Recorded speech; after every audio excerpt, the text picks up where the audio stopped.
നമസ്കാരം, ഫാസ്റ്റ് ന്യൂസിലേക്ക് സ്വാഗതം. എരുമേലിക്ക് സമീപം കണമല അട്ടിവളവിൽ ശബരിമല തീർത്ഥാടകർ സഞ്ചരിച്ച ബസ് അപകടത്തിൽപ്പെട്ട് ഒരാൾ മരിച്ചു. നിരവധി പേർക്ക് പരിക്കേറ്റു. കർണാടക സ്വദേശികൾ സഞ്ചരിച്ച വാഹനമാണ് അപകടത്തിൽപ്പെട്ടത്. പരിക്കേറ്റവരെ ആശുപത്രികളിലേക്ക് മാറ്റി. വാഹനത്തിലുണ്ടായിരുന്നത് 33 യാത്രക്കാർ.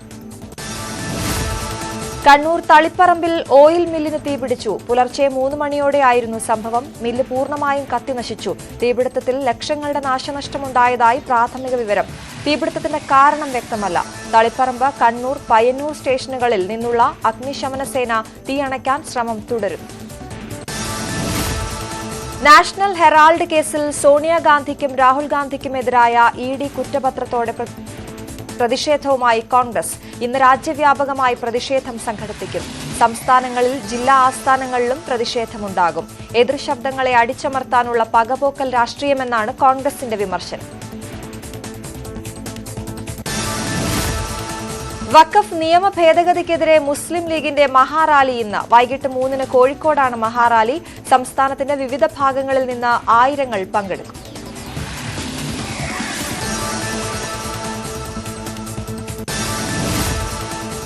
വഖഫ് നിയമ ഭേദഗതിക്കെതിരായ ഹർജികൾ ഇന്ന് സുപ്രീം കോടതിയിൽ. മുസ്ലിം ലീഗിന്റെ അടക്കം 10 ഹർജികൾ പരിഗണിക്കും. ഹർജി എത്തുന്നത് ചീഫ് ജസ്റ്റിസ് അധ്യക്ഷനായ 3-അംഗ ബെഞ്ച്. പശ്ചിമ ബംഗാളിലെ മുർഷിദാബാദ് ജില്ലയിൽ വഖഫ് നിയമവിരുദ്ധ പ്രക്ഷോഭങ്ങൾക്ക് തീവ്രവാദ സംഘങ്ങളുടെ പിന്തുണ ലഭിച്ചതായി ഇന്റലിജൻസ് റിപ്പോർട്ട്. പ്രാദേശിക നേതാക്കളുടെ സഹായത്തോടെ ബംഗ്ലാദേശി തീവ്രവാദികൾ ഇടപെടലുകൾ നടത്തി. ആക്രമണങ്ങളിൽ പ്രായപൂർത്തിയാകാത്ത കുട്ടികളുടെ പങ്കും കേന്ദ്ര ഏജൻസികൾ അന്വേഷിക്കുന്നു. 24 പർഗാനാസ് ജില്ലയിൽ ഭംഗറിൽ നടന്ന ആക്രമണവുമായി ബന്ധപ്പെട്ട 9 പേരെ കൂടി അറസ്റ്റ് ചെയ്തു. മുനമ്പം പ്രശ്നത്തിൽ കേന്ദ്രം കേരളത്തിലെ ജനങ്ങളെ തെറ്റിദ്ധരിപ്പിക്കുകയാണ് ചെയ്തതെന്ന് Kerala Congress M chairman Jose K Mani. പ്രശ്നം പരിഹരിക്കാൻ ഭൂപരിഷ്കരണ നിയമം ഭേദഗതി ചെയ്യാൻ കേന്ദ്ര സർക്കാർ തയ്യാറാകണം. ഏറെക്കാലം നീണ്ടു നിൽക്കുന്ന നിയമ പോരാട്ടങ്ങളല്ല ഇക്കാര്യത്തിൽ ഉണ്ടാകേണ്ടതെന്നും ജോസ് കെ മാണി. മാസപ്പടി കേസിൽ SFIO റിപ്പോർട്ടിന്റെ പകർപ്പ് ആവശ്യപ്പെട്ട പ്രതിഭാഗം. CMRL അഭിഭാഷകൻ കോടതിയിൽ അപേക്ഷ നൽകി. EDക്ക് റിപ്പോർട്ടിന്റെ പകർപ്പ് ലഭിച്ചതിന് പിന്നാലെയാണ് നടപടി. റിപ്പോർട്ടിന്റെ പകർപ്പ് ആവശ്യപ്പെട്ടത് കുറ്റപത്രം റദ്ദാക്കാൻ കോടതിയെ സമീപിക്കാനെന്ന് സൂചന. മുഖ്യമന്ത്രിക്കും മകൾ വീണയ്ക്കുമെതിരെ CBI അന്വേഷണം വേണമെന്നാവശ്യപ്പെട്ടുള്ള ഹർജി ഇന്ന് പരിഗണിക്കും. വടക്കൻ പറവൂർ സ്വദേശി MR അജയനാണ് പൊതു താൽപര്യ ഹർജി നൽകിയത്. ഇന്ത്യൻ സെറ്റിൽമെന്റ് ബോർഡിലെ രേഖകളുടെ അടിസ്ഥാനത്തിൽ അന്വേഷണം CBIക്ക് വിടണമെന്നാണ് ആവശ്യം. CMRL, എക്സാലോജിക്, ശശിധരൻ കർത്ത, CMRL ഉദ്യോഗസ്ഥർ ഉൾപ്പെടെയുള്ളവരാണ് മറ്റ് എതിർകക്ഷികൾ. ജോമോൻ പുത്തൻപുരയ്ക്കലും മറ്റ് 2 പേരും തനിക്കെതിരെ ഗൂഢാലോചന നടത്തിയെന്ന് KM എബ്രഹാം. ഇക്കാര്യം അന്വേഷിക്കണമെന്നാവശ്യപ്പെട്ട് KM എബ്രഹാം മുഖ്യമന്ത്രിക്ക് കത്ത് നൽകി. IPS ഉദ്യോഗസ്ഥനെ കൊണ്ട് ഇക്കാര്യത്തിൽ അന്വേഷണം നടത്തണമെന്ന് ആവശ്യം. PM ശ്രീയിൽ Keralam ചേരേണ്ടതില്ലെന്ന CPI മുഖപത്രമായ Janayugom. മോദി സർക്കാരിന്റെ ദുശാഠ്യത്തിന് വഴങ്ങരുത്. PM ശ്രീ പദ്ധതി മുന്നോട്ട് വയ്ക്കുന്ന ആശയങ്ങൾ ഇപ്പോൾ തന്നെ കേരളത്തിലുണ്ട്. ലാപ്ടോപ്പുകളില്ലാത്ത സ്കൂളുകൾ കേരളത്തിൽ ഉണ്ടാകില്ല. കേരളം ഇതുവരെ വിദ്യാഭ്യാസ മേഖലയിൽ കൈവരിച്ച നേട്ടങ്ങൾ ഇല്ലാതാക്കാനാണ് നീക്കമെന്നും ലേഖനം. കാട്ടാന ആക്രമണത്തിൽ 2 ദിവസത്തിന്റെ 3 പേർ കൊല്ലപ്പെട്ട അതിരപ്പിള്ളിയിൽ ഇന്ന് ഹർത്താൽ. ജനകീയ സമിതിയുടെ നേതൃത്വത്തിൽ രാവിലെ 6 മുതൽ വൈകിട്ട് 6 വരെയാണ് ഹർത്താൽ. അതിരപ്പിള്ളി മേഖലയിലെ RRT സംവിധാനം കാര്യക്ഷമമാക്കണം. വന്യമൃഗാക്രമണത്തിന് ശാശ്വത പരിഹാരം വേണം തുടങ്ങിയവ പ്രധാന ആവശ്യങ്ങൾ.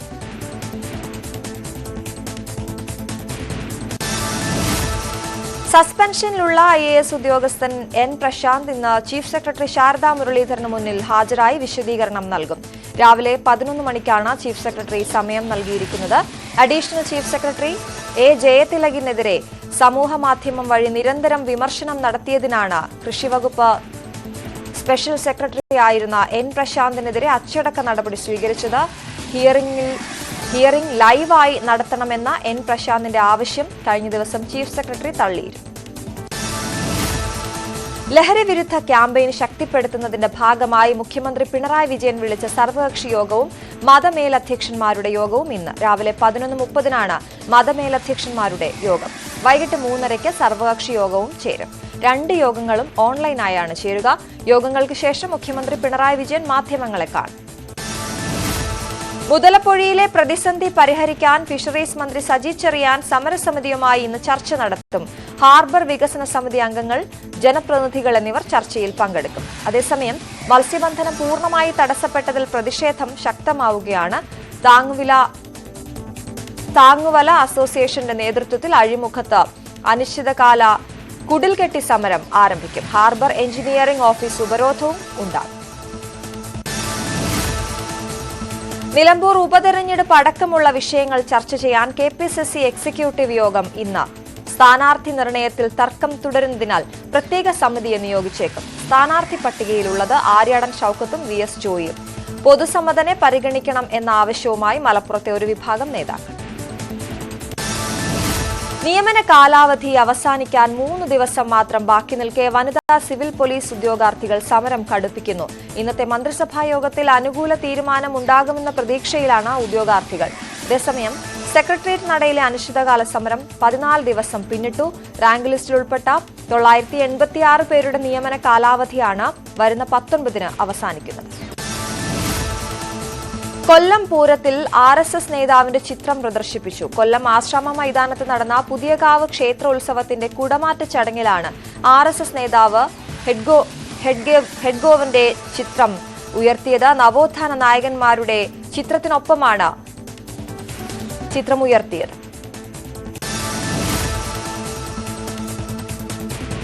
ഇന്നലെ ആത്മഹത്യ ചെയ്ത മുത്തോലി പഞ്ചായത്ത് മുൻ പ്രസിഡന്റും അഭിഭാഷകയുമായ ജിസ്മോൾ തോമസിന്റെയും മക്കളുടെയും പോസ്റ്റ്മോർട്ടം നടപടികൾ ഇന്ന്.